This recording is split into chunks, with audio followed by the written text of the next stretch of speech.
Puncak arus balik 2025 telah terlewati dengan lonjakan jumlah penumpang di berbagai moda transportasi terutama jalur darat beberapa waktu yang lalu. Dan bagaimana evaluasi arus balik kali ini dengan lebih sedikitnya waktu jika dibandingkan dengan arus mudik 2025. Dan untuk menjawabnya sudah bersama kami dari luar studio Dirgakum Korlantas Polri, Brigjen Polisi Raden Slamet Santoso. Selamat malam Pak Slamet. Selamat malam Mas. Baik, terima kasih sudah berkenan bergabung pada malam hari ini Pak Slamet. Langsung saja, jadi evaluasi sejauh ini bagaimana dengan arus balik yang waktunya tidak sepanjang dengan arus mudik kemarin yang ada 1 minggu lebih panjang, orang bisa membagi waktunya. Bagaimana catatan Polri melihat arus balik ini Pak?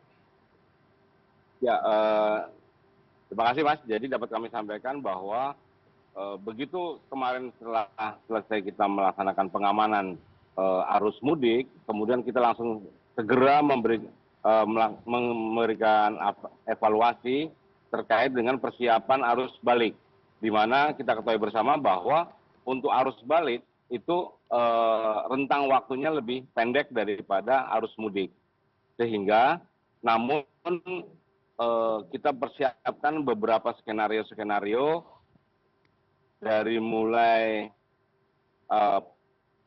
pemantauan di titik-titik krusial seperti di Cilenyi, kemudian di Pejagan, kemudian di Kali Kangkung, dan di Solo, itu yang menjadi termasuk di pelabuhan penyeberangan, itu kita tempatkan personil-personil untuk melakukan penghitungan-penghitungan traffic counting, baik yang melalui jalan tol maupun non-tol. Sehingga kami memberlakukan beberapa rekayasa lalu lintas dari mulai kontraflow di daerah penampungannya di kilometer 70 sampai dengan Jakarta, kilometer 36. Kemudian kita merencanakan memberlakukan one way lokal dari bertahap dari mulai kilometer 188 sampai dengan 70, kemudian 219 sampai dengan 188, dan terakhir kemarin kita memberlakukan one way nasional dari Kali Kangkung 414 sampai dengan 70. Dan tentunya itu sudah kita perhitungkan bahwa jumlah kendaraan yang masuk di kilometer 70 itu akan kita sambut dengan kontraflow 2 lajur sampai dengan kilometer 47. Dan kita akan sambut lagi dengan di kilometer 36 itu 1 lajur. Itu untuk yang dari arah timur. Kemudian yang dari arah selatan, di Pularang kita sudah mempersiapkan jalur Japek 2 Selatan untuk mengurangi crossing yang ada di kilometer 66. Alhamdulillah itu semua bisa berjalan dengan baik, lancar, dan kita monitoring di kilometer 29, Command Center 29 ini, dengan pergerakan dari bangkitan-bangkitan daerah asal sampai dengan di pertengahan dan sampai di daerah tujuan di sekitar Cawang Baik, dan sebagainya, begitu Mas. Oke, Pak Dir, kemarin Anda dan juga Korlantas memprediksi bahwa pagi ini sekitar 62-63% kendaraan sudah kembali ke Jakarta. Pantauannya hingga malam ini seperti apa dan kira-kira berapa lama lagi kemudian paling tidak arus balik ini akan selesai begitu sampai di ibu kota, Pak? Ya, jadi hasil pantauan dari Jasa Marga dan dari kepolisian itu sampai dengan tadi siang jam 14.00 itu kita sudah mencapai 70% ya, 70% kendaraan yang kembali ke Jakarta, ke Jabodetabek, sehingga ini kan nggak mungkin 100%, jadi paling maksimum 85% ini kita masih monitor bangkitan-bangkitan yang ada dari Kali Kangkung, itu sudah tinggal 2.500, 2.000, itu sehingga nanti 4 jam ke depan itu kita tetap monitor di kilometer 70 ini rata-rata dari siang, dari pagi sampai siang itu rata-rata 6.000 sampai 7.000 di 4 gate tol yang ada, sehingga itu perhitungannya masih bisa masuk,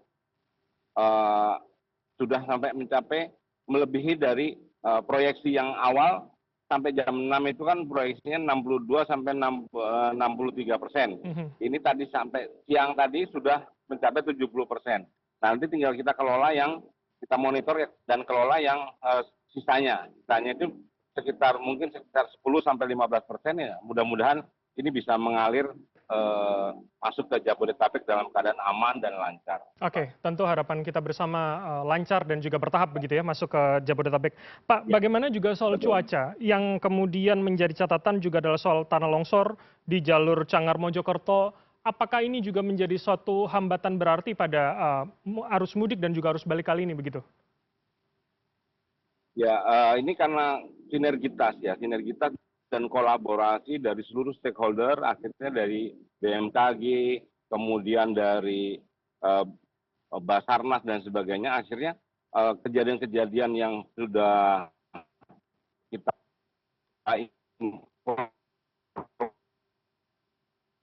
informasikan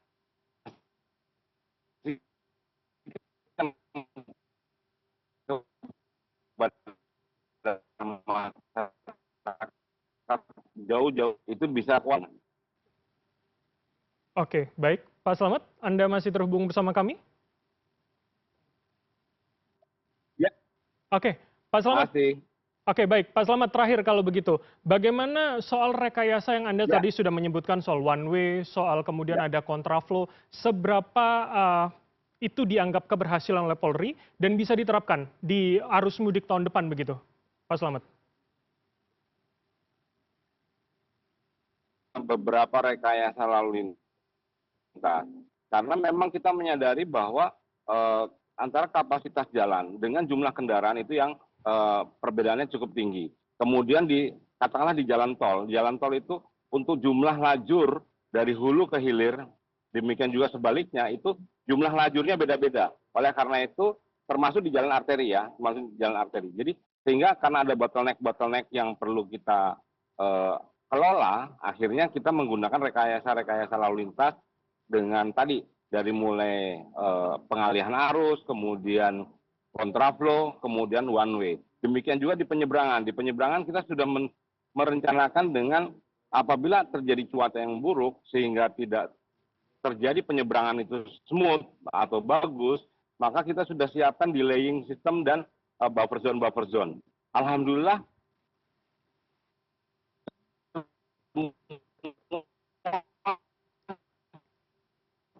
skenario rencana itu demikian WFA, kemudian juga dengan adanya pembatasan kendaraan angkutan berat, itu juga sudah cukup membantu termasuk diskon tarif tol itu juga cukup membantu sehingga masyarakat yang mudik maupun yang balik bisa terdistribusi dengan baik. Mhm. Ini juga yang salah satunya adalah kesadaran masyarakat dalam mudik.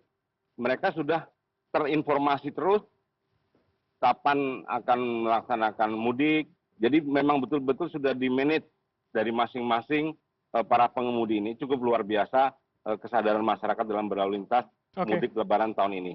Baik, Ya, Pak Slamet, begitu Mas. kalau begitu satu pertanyaan tambahan dari saya. Bagaimana Ya, oke. memaksimalkan jalur non-tol ketika orang agar tidak menumpuk pada rest-rest area, tapi bisa melipir terlebih dahulu keluar dan memanfaatkan non-tol yang mungkin sekarang tidak menjadi primadona bagi roda 4 begitu, Pak? Ya, itu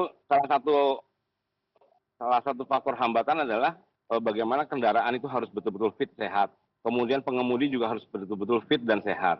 Apabila lelah, itu tentunya rest area yang di tol bisa dimanfaatkan. Namun, petunjuk dari Bapak Kapolri bahwa apabila lelah, kemudian di rest area tol itu sudah penuh, bisa digunakan keluar dulu jalur tol. Karena pada saat nanti masuk lagi, itu tarifnya tetap. Sehingga itu betul-betul fresh dalam hal mengemudikan kendaraan. Kemudian juga kita sudah sering menginformasikan kepada masyarakat tentang bagaimana tata cara berlalu lintas di jalur one way. Karena berbeda dengan jalur normal. Kalau jalur normal, yang kiri itu lebih lambat, kemudian yang kanan untuk mendahului. Kalau di jalur one way, berarti yang kanan lebih lambat, yang kiri untuk mendahului. Alhamdulillah sampai saat ini dengan satu lagi dengan patroli panduan kecepatan. Manajemen panduan kecepatan kendaraan itu juga mempengaruhi minimnya akhirnya dapat meminimalisir jumlah kejadian kecelakaan yang turun sampai dengan 30% termasuk fatalitas korban laka. Ini tentunya hal yang cukup baik Baik. untuk kita perbaiki sampai ke depannya. Begitu, Mas. Baik, tentu harapan kita angka kecelakaannya bisa lebih turun lagi di tahun depan dan kelancarannya juga Ya, bertambah. Terima kasih atas waktu Anda, Brigjen Polisi baik. Raden Slamet Santoso, Dirgakum Korlantas Polri telah bergabung sama kami. Selamat malam. Sehat selalu Pak Slamet. Selamat- Ya, sehat selalu, Pak Alfi.